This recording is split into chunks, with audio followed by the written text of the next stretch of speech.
زندگی میں کبھی بھی اپنی آواز بلند نہ کریں، صرف اپنی دلیل کو بہتر بنانے کی کوشش کریں۔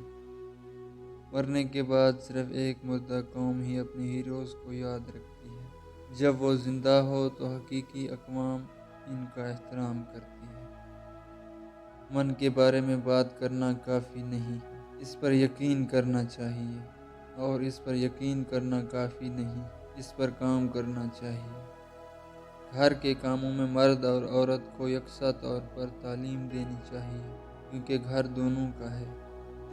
میری ایک بڑی خواہش ہے، میں ان نرم بہادر محب وطن لوگوں کو غیر ملکیوں کے ظلم سے نجات دلانا چاہتا ہوں جنہوں نے ان کی بدنامی اور بے عزتی کی ہے۔ میں ان کے لیے آزادی کی دنیا بنانا چاہتا ہوں، جہاں وہ سکون سے رہ سکیں، جہاں وہ ہنس سکیں اور خوش رہیں۔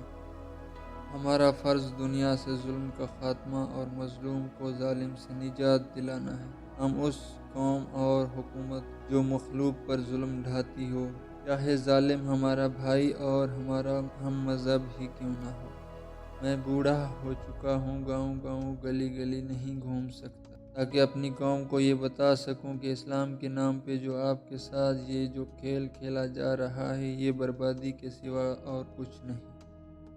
برا نہ سمجھو کہ لوگ آپ کو صرف اس وقت یاد کرتے ہیں جب انہیں آپ کی ضرورت ہو، بلکہ یہ اعزاز محسوس کریں کہ آپ اس موم بتی کی مانند ہیں کہ آپ جل اٹھتے ہیں جب ان کی زندگی میں اندھیرے پڑتے ہیں۔